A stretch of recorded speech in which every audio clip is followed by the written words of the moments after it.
আজকে পড়াবো চ্যাপ্টার 2 এর constitution of criminal courts and offices section 9 থেকে 13। আর এইটা পড়ানোর আগে আমি এখানে আগে পড়াতে চাই কোর্টের পাওয়ার হিসাবে কোন কোন কোর্ট পরে হেরারকি হিসাবে বসে, ঠিক আছে? তাহলে ফার্স্টে রয়েছে সুপ্রিম কোর্ট, তারপরে নিচে পাওয়ারে আসে হাইকোর্ট, তারপরে হচ্ছে সেশন জজ অ্যান্ড তার সাথে আসে অ্যাডিশনাল সেশন জজ। এবার অনেকেই ভাবে যে সেশন জজের পাওয়ার বেশি আর তার থেকে হয়তো হালকা কম পাওয়ার হচ্ছে অ্যাডিশনাল সেশন জজের, কিন্তু না, এটা হচ্ছে যেখানে সেশন জজ আছে কিন্তু দেখা যাচ্ছে যে সেই কোর্টের চাপ বেশি, জুরিসডিকশন বেশি, তো ওই কারণে কি করা হয় যে এক্সট্রা তার সাথে অ্যাডিশনাল মানে অ্যাড করা হয় সেশন জজকে, তো তাকে বলা হয় অ্যাডিশনাল সেশন জজ। তো এই দুজনের পাওয়ার কিন্তু সেম। তার নিচে আসে অ্যাসিস্ট্যান্ট সেশন জজ মানে যারা এদেরকে হেল্প করে। তার নিচে চলে আসে হচ্ছে তোমার চিফ জুডিশিয়াল ম্যাজিস্ট্রেট, এরই সাথে অ্যাডিশনাল চিফ জুডিশিয়াল ম্যাজিস্ট্রেট মানে সেম, যে কোর্টের কাজ বেশি, চাপ বেশি, জুরিসডিকশন বেশি, তো চিফ জুডিশিয়াল ম্যাজিস্ট্রেট রয়েছে, তো আরো এক্সট্রা দরকার, তো তার জন্য আবার অ্যাডিশনাল মানে এসিজিএমও পাশে করে দেওয়া হয়। তার নিচে চলে আসে হচ্ছে জেএম কোর্ট মানে জুডিশিয়াল ম্যাজিস্ট্রেট। এবার জুডিশিয়াল ম্যাজিস্ট্রেটেরও আবার দুটো ভাগ, judicial magistrate first court, judicial magistrate second court. এবার জুডিশিয়াল ম্যাজিস্ট্রেটেরও আবার পাওয়ার কম বেশি আছে, তাহলে ফার্স্ট কোর্ট হচ্ছে বেশি পাওয়ার এবং জুডিশিয়াল ম্যাজিস্ট্রেট সেকেন্ড ক্লাস যেটা আছে সেটা একটু কম পাওয়ার। এবার আমরা শুরু করি সেকশন 9 থেকে 13 পর্যন্ত পড়া। কিন্তু দেখো এখানে আমি যে টেবিলটা বানিয়ে রেখেছি এই টেবিলে আমি কিন্তু সেকশন 8টাও অ্যাড করেছি, কারণ আমার মনে হচ্ছে যে আগের যেটা আমি পড়িয়েছি সেটা এখানে একটু হালকা শর্টে তোমাদেরকে বুঝিয়ে দিলে ভালো হয়। তো আগে আমরা এখানে সেকশন 8টাকে একটু দেখে নেব। তাহলে এখানে দেখবো ফার্স্ট কোর্ট প্লাস জজ। তাহলে কোর্ট অ্যান্ড জজের কি বলছে যে স্ট্যাবলিশ কে করে, সেই কোর্টরুমে কোন জজ বসবে, ওই জজকে অ্যাপয়েন্ট কে করবে। অনেক সময় কোশ্চেন করে যে কে অ্যাপয়েন্ট করে হচ্ছে সেশন জজ, কে অ্যাপয়েন্ট করে জেএমসি, কে অ্যাপয়েন্ট করে এডিজে, ঠিক আছে? তারপরে আসছে স্পেশাল কোর্ট। এবার দেখবে অনেক সময় পড়তে গিয়ে তোমরা পড়বে যে স্পেশাল জেএম কোর্ট বা স্পেশাল ইএম কোর্ট মানে স্পেশাল জুডিশিয়াল ম্যাজিস্ট্রেট বা স্পেশাল এক্সিকিউটিভ ম্যাজিস্ট্রেট। এবং এইসব স্পেশাল কোর্টগুলো মানে মিনিমাম তোমার 1 বছরের জন্য স্ট্যাবলিশ করা হয়। কিন্তু দেখো এখানে স্পেশাল কিন্তু সেশন কোর্ট নেই, ঠিক আছে? তাহলে স্পেশাল কোন কোর্টগুলো হতে পারে, হয় জেএম কোর্ট হতে পারে বা ইএম কোর্টগুলো হতে পারে। তারপরে রয়েছে লোকাল জুরিসডিকশন। এরপরে দেখবো হচ্ছে এদের জুরিসডিকশন কত দূর পর্যন্ত আছে মানে কতটা আয়ত্ত নিয়ে রয়েছে। আর এরপরে দেখবো যে এদের কি কি সাবঅর্ডিনেশন আছে, ঠিক আছে? মানে কতগুলো কার কি কোর্টের ভাগ রয়েছে, কোন কোর্টের আন্ডারে কোন কোর্ট আসছে। এবার সেকশন 8 কি বলছে যে কোর্ট অফ সেশন। তাহলে কোর্ট অফ সেশনের প্রথমে এটা দেখবো যে এটাকে স্ট্যাবলিশ কে করছে, কে বানাচ্ছে মানে স্থাপন কে করছে। তাহলে এরকম কি হয় যে সেশন কোর্ট কেউ বি বানিয়ে দিতে পারে যে অনেকগুলো কাজ রয়েছে তো চলো ইচ্ছা হলো যে আমরা আজকে একটা সেশন কোর্ট বানিয়ে দেবো, না, এরকম হয় না। তাহলে কে স্ট্যাবলিশ করবে? স্টেট গভর্নমেন্ট ডিসাইড করবে প্রত্যেকটা সেশন কোর্ট এবং ডিভিশন সেশন কোর্ট স্থাপন করার জন্য। এবং ওই সেশন কোর্টটাকে কে চালাবে? ওটাকে চালাবে যে প্রেসাইডেড করবে এমন জজ, যেই জজ অ্যাপয়েন্ট হবে হাইকোর্ট দ্বারা, মানে হাইকোর্ট যেই জজকে অ্যাপয়েন্ট করে দেবে যে এই সেশন কোর্টে এই জজ বসবে, সেই সেশন কোর্টে হাইকোর্ট যাকে অ্যাপয়েন্ট করে রাখবে সেই জজ এসে বসবে। তাহলে সেশন জজকে কে অ্যাপয়েন্ট করে? হাইকোর্ট অ্যাপয়েন্ট করে। এবার যদি হাইকোর্টের মনে হয় যে হ্যাঁ এই সেশন কোর্টে অনেক বেশি কাজ রয়েছে, অনেক বেশি মামলা রয়েছে, তাহলে একটা নতুন করে অ্যাডিশনাল সেশন জজ খোলা হলো এবং ওই অ্যাডিশনাল সেশন জজ কোর্টের যে জজ হবে সেই জজকেও কিন্তু হাইকোর্টই অ্যাপয়েন্ট করবে। এবার ডিস্ট্রিক্ট অফ বিজনেসেস এর মধ্যে মানে কোর্টের মধ্যে যে কাজগুলো চলছে সেই কাজগুলো কাকে কত বেশি কাজ দেবে, কাকে কত বেশি কম কাজ দেবে, সেইগুলো মানে কে বাছাই করে দেবে, ঠিক আছে? মানে কে ডিস্ট্রিবিউট করবে। তো এই ডিস্ট্রিবিউটরটা ওরা নিজেরাই করবে, সেশন জজ এবং অ্যাডিশনাল সেশন জজ তারা নিজেদের মধ্যেই কাজগুলো ভাগ করে নেবে। এবার এখান থেকে আমরা পড়বো সেকশন 9 থেকে 13 পর্যন্ত এই 5টা সেকশন এই ভিডিওর মধ্যে। তাহলে সেকশন 9 বলছে যে স্টেট গভর্নমেন্ট এস্টাবলিশ করবে কোর্ট অফ জুডিশিয়াল ম্যাজিস্ট্রেটকে কার সাথে কনসাল্ট করে, হাইকোর্টের সাথে কনসাল্ট করে কাকে, JMFC অ্যান্ড JMSC মানে হচ্ছে judicial magistrate first class and judicial magistrate second class. এবার দেখো এখানে যে সেকশন 8-এ কিন্তু স্টেট গভর্নমেন্ট হাইকোর্টের সাথে কনসালটেন্স করছিল না, কিন্তু সেকশন 9-এ কিন্তু আগে হাইকোর্টের সাথে কনসালটেন্ট করতে হবে, তারপরে সে এস্টাবলিশ করবে। এবার জুডিশিয়াল ম্যাজিস্ট্রেট কোর্টের যে প্রেসাইডেড অফিসার যারা হবে, যারা থাকবে, তাদেরকে কে অ্যাপয়েন্ট করবে? হাইকোর্ট অ্যাপয়েন্ট করবে। এবার এখানে বলছে হাইকোর্ট যদি চায় তাহলে ও কনফার করতে পারে পাওয়ার্সকে, ঠিক আছে? কার পাওয়ার? জুডিশিয়াল ম্যাজিস্ট্রেটের ফার্স্ট ক্লাসের পাওয়ার এবং জুডিশিয়াল ম্যাজিস্ট্রেটের সেকেন্ড ক্লাসের পাওয়ার। এবার ওদের যে মেম্বার হবে, সেই মেম্বার মানে জুডিশিয়াল সার্ভিসেসের যে ফাংশনগুলো হবে মানে সিভিল জাজে, তাদের মধ্যে কিন্তু ডিস্ট্রিবিউট করে দিতে পারে। তাহলে JMFC এবং JMSCর যে পাওয়ারগুলো হবে সেগুলো জুডিশিয়াল সার্ভিসেস যারা থাকবে সেই সব মেম্বারদেরকে কিন্তু সিভিল জাজের পাওয়ার দিতে পারে, কে? হাইকোর্ট যদি চায়। এবার সেকশন 10-এ বলছে যে CGM এবং অ্যাডিশনাল CGM মানে চিফ জুডিশিয়াল ম্যাজিস্ট্রেট এবং অ্যাডিশনাল চিফ জুডিশিয়াল ম্যাজিস্ট্রেটকে কে অ্যাপয়েন্ট করতে পারবে? হাইকোর্ট অ্যাপয়েন্ট করতে পারবে। কোথাকারের জন্য?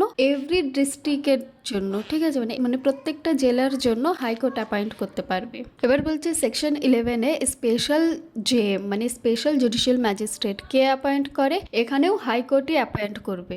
এবার এগুলো কখন অ্যাপয়েন্ট হয়? যখন রিকোয়েস্ট করে সেন্ট্রাল গভর্নমেন্ট বা স্টেট গভর্নমেন্ট হাইকোর্টকে, ঠিক আছে? মানে state government and central government যখন হাইকোর্টকে রিকোয়েস্ট করবে যে স্পেশাল JM নিয়োগ করা হোক, ঠিক আছে, তখন এস্টাবলিশ করা হয়। তাহলে central government and state government হাইকোর্টকে রিকোয়েস্ট করতে পারে যে কোনো भी JMFC এবং JMSC-কে স্পেশাল JM-এ কনভার্ট করতে পারে, মানে রিকোয়েস্ট করে স্পেশাল JM-এ কনভার্ট করার জন্য। আর সেই স্পেশাল JM-এর মেয়াদ কতদিন পর্যন্ত থাকতে পারে? 1 বছরের জন্য, মানে 1 বছর ডিউরেশন পর্যন্ত সে স্পেশাল JM হয়ে থাকতে পারে কোর্টে। এবার JM কোর্টের লোকাল জুরিসডিকশনে কে হবে? সেকশন 12-এ ডিফাইন্ড বাই CGM, ঠিক আছে? মানে চিফ জুডিশিয়াল ম্যাজিস্ট্রেট হবে লোকাল জুরিসডিকশনের আন্ডারে, ঠিক আছে?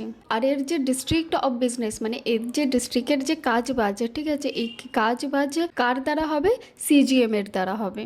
এবার এই কোর্টের সাবঅর্ডিনেটস কে হবে, ঠিক আছে? সেকশন 3-তে বলছে যে এই কোর্টের সাবঅর্ডিনেটস হবে, প্রথম যে জাজ হবে সে হবে সেশন জাজ, তারপরে হবে চিফ জুডিশিয়াল ম্যাজিস্ট্রেট এবং তারপরে হবে জুডিশিয়াল ম্যাজিস্ট্রেট, ঠিক আছে? মানে এরকম পরপর পাওয়ার হিসাবে সাবঅর্ডিনেট গুলো হবে।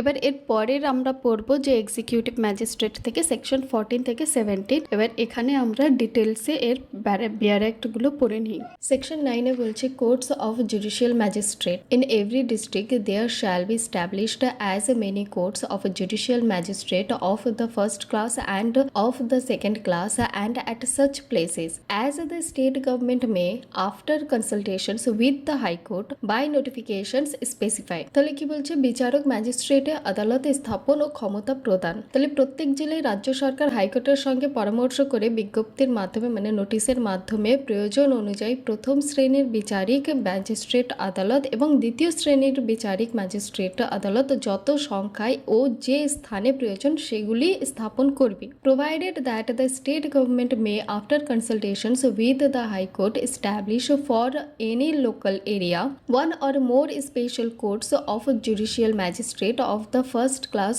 or of the second class to try any particular case or particular class of cases, and where any such special court is established no other court of magistrate in the local area shall have jurisdiction to try any case or class of cases for the trial of which such special court of judicial magistrate has been established। তাহলে প্রোভাইজো বলছে special court of judicial ম্যাজিস্ট্রেটে রাজ্য সরকার চাইলে হাইকোর্টের সঙ্গে পরামর্শ করে কোনো নির্দিষ্ট স্থানীয় এলাকার জন্য এক বা একাধিক special court of judicial magistrate মানে ফার্স্ট ক্লাস বা সেকেন্ড ক্লাস স্থাপন করতে পারে কোনো নির্দিষ্ট মামলা অথবা নির্দিষ্ট শ্রেণীর মামলার বিচারের জন্য।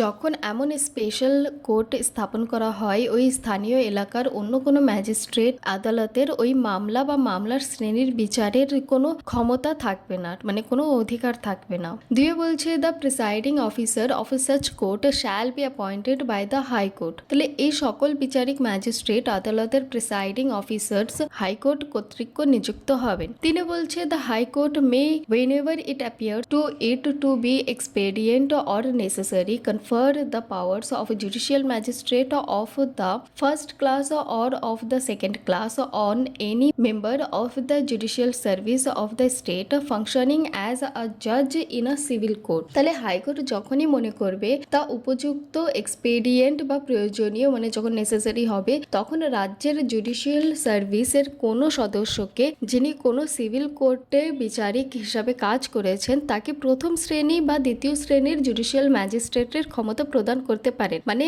যেই সিভিল সার্ভিসের যারা যেই সব ব্যক্তিরা আছে যারা সিভিল কোর্টের জজ, ঠিক আছে, যারা সিভিল কোর্টের কাজবাজ সামলায় তাদেরকে যদি চাই হাইকোর্ট তাহলে তাদেরকে নিয়ে ফার্স্ট ক্লাস ম্যাজিস্ট্রেট অথবা সেকেন্ড ক্লাস ম্যাজিস্ট্রেটে ক্ষমতা দিতে পারে। সেকশন 10 এ বলছে chief judicial magistrate and additional chief judicial magistrate in every district the high court shall appoint a judicial magistrate of the first class to be the chief judicial magistrate. তাহলে প্রত্যেক জেলায় high court একজন প্রথম শ্রেণীর বিচারিক ম্যাজিস্ট্রেটকে হিসাবে নিয়োগ করবে। তাহলে প্রতিটি জেলায় একজন করে সিজিএম থাকবেন, নিয়োগকারী কর্তৃপক্ষ কে হবে? হাইকোর্ট হবে। দুয়ে বলছে the high court may appoint any judicial magistrate of the first class to be an additional chief judicial magistrate and such magistrate shall have all or any of the powers of a chief judicial magistrate under this Sanhita or under any other law for the time being in force as the High Court may direct। তাহলে high court চাইলে কোনো প্রথম শ্রেণীর বিচারিক ম্যাজিস্ট্রেটকে additional chief judicial magistrate হিসাবেও নিয়োগ করতে পারে, মানে এসিজিএম হিসাবেও নিয়োগ করতে পারে। এমন ক্ষেত্রে এসিজিএম হাইকোর্ট যে পরিমাণ ও যে ধরনের ক্ষমতা দেবে এবং এই সংহিতায় বিএনএসএস অনুযায়ী বা অন্য যে কোনো বর্তমানে বলবৎ আইনের অধীনে সিজিএম এর সব বা কিছু ক্ষমতা প্রয়োগ করতে পারবে। তাহলে সহজ কথায় বলি এসিজিএম এর ক্ষমতা নির্ভর করে হাইকোর্টের নির্দেশের উপরে। তিনি বলছে the high court may designate any judicial magistrate of the first class in any subdivisions as the subdivisional judicial magistrate and relieve him of the responsibilities specified in this sections as occasions requires. তাহলে high court কোনো উপবিভাগে মানে সাবডিভিশনে কর্মরত প্রথম শ্রেণীর বিচারিক ম্যাজিস্ট্রেটকে subdivisional judicial magistrate মানে SDJM হিসাবে নির্দেশ করতে পারে। প্রয়োজন অনুযায়ী এই ধারায় উল্লেখিত দায়িত্ব থেকে তাকে ছাড়তেও পারে, মানে রিলিভও দেওয়া যেতে পারে। তাহলে সহজ ভাষায় হচ্ছে এসডিজেএম কে হাইকোর্ট মনোনীত করে প্রয়োজনে দায়িত্ব কমানো বা বদলানোও যায়। 4 এ বলছে subject to the general control of the chief judicial magistrate every subdivisional judicial magistrate shall also have and exercise such powers of supervision and control over the work of the judicial magistrate other than additional chief judicial magistrate in the subdivisions as the High Court may by general or special order specify in this behalf। তাহলে chief judicial ম্যাজিস্ট্রেটের সাধারণ তত্ত্বাবধানে মানে general কন্ট্রোলের থেকে প্রত্যেক subdivisional judicial magistrate তার উপবিভাগের মধ্যে কর্মরত জুডিশিয়াল ম্যাজিস্ট্রেট মানে এসিজিএম ব্যতীত এর উপর তত্ত্বাবধান ও নিয়ন্ত্রণের ক্ষমতা প্রয়োগ করবেন, যেভাবে ও যতটুকু ক্ষমতা হাইকোর্ট সাধারণ বা বিশেষ আদেশ নির্ধারণ করবে। সেকশন 11 এ বলছে special judicial magistrate the high court may if request by the central or state government so to do confer upon any persons who holds or has held any post under the government all or any of the powers conferred or conferable by or under this Sanhita on a judicial magistrate of the first class or of the second class in respect to particular cases or to particular classes of cases in any local area। তাহলে বিশেষ বিচারিক magistrate মানে special judicial magistrate কি বলছে কেন্দ্রীয় সরকার বা রাজ্য সরকার যদি অনুরোধ করে কাকে? হাইকোর্টকে। তাহলে হাইকোর্ট এমন কোনো ব্যক্তিকে যিনি সরকারের অধীনে কোনো পদে কর্মরত আছেন বা ছিলেন নির্দিষ্ট স্থানীয় এলাকার মধ্যে, মানে কোনো একজন ব্যক্তি যেটা হচ্ছে লোকাল এরিয়া যেটা রয়েছে সেই লোকাল এরিয়াতে কোনো সরকারি কাজ সে করছে বা করছিল, তাহলে এরকম নির্দিষ্ট মামলায় অথবা নির্দিষ্ট শ্রেণীর মামলার ক্ষেত্রে প্রথম শ্রেণী বা দ্বিতীয় শ্রেণী মানে হচ্ছে first class magistrate or second class ম্যাজিস্ট্রেটের সমস্ত বা কিছু ক্ষমতা প্রদান করতে পারে। এখানে প্রোভাইজো কি বলছে?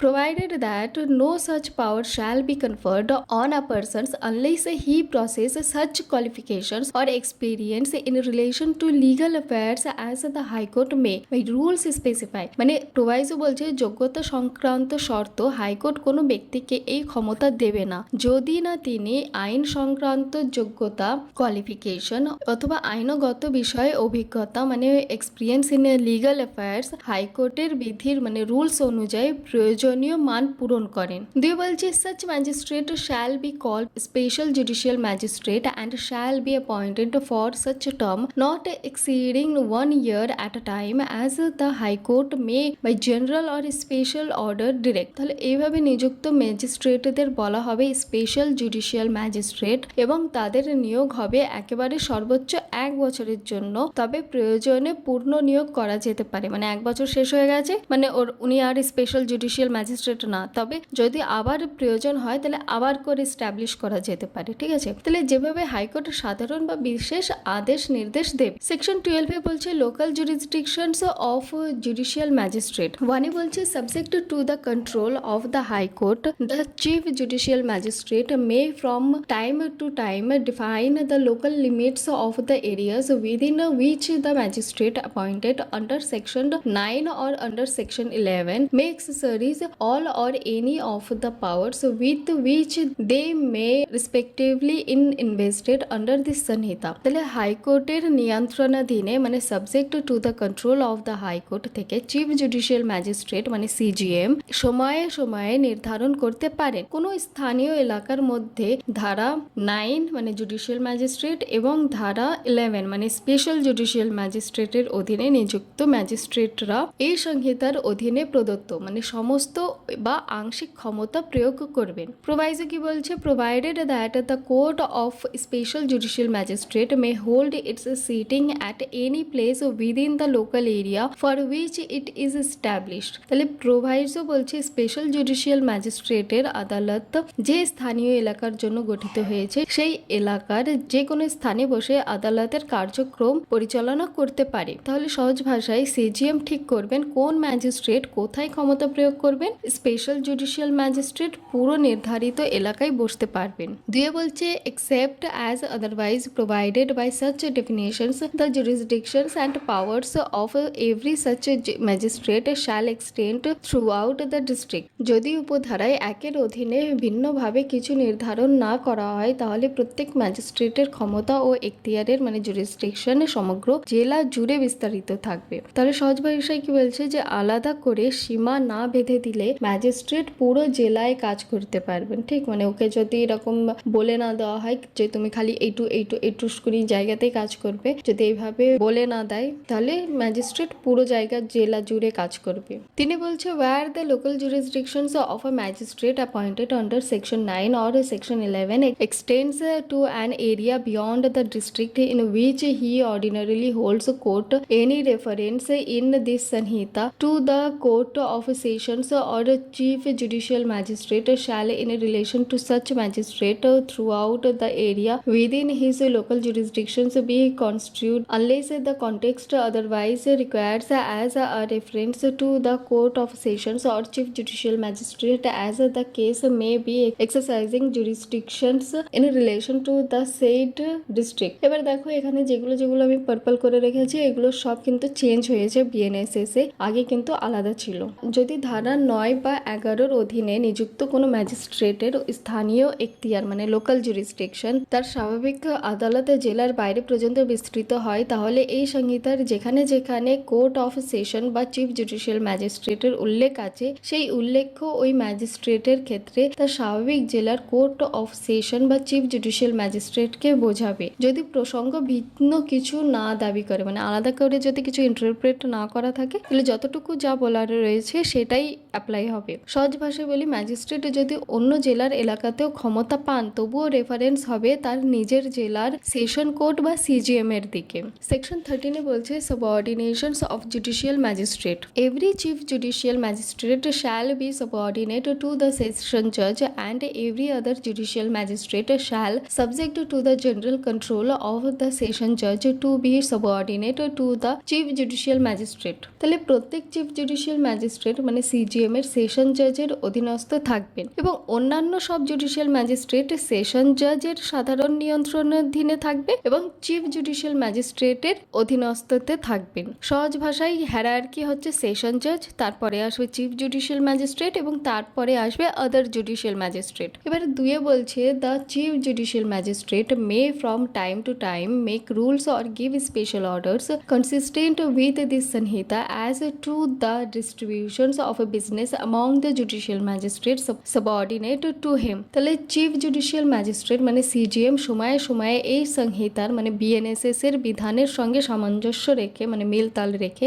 তার অধীনস্থ জুডিশিয়াল ম্যাজিস্ট্রেটদের মধ্যে মামলা ও অন্যান্য কাজ বন্টন সংক্রান্ত নিয়ম মানে রুলস প্রণয়ন করতে পারেন অথবা বিশেষ আদেশ মানে স্পেশাল অর্ডারস জারি করতেও পারেন। সহজ ভাষায় কোনো ম্যাজিস্ট্রেট কোন মামলা দেখবেন সিজিএম ঠিক করবেন, তবে বিএনএসএস এর বিরোধী হতে পারবে না। ঠিক, আজকে এই পর্যন্ত।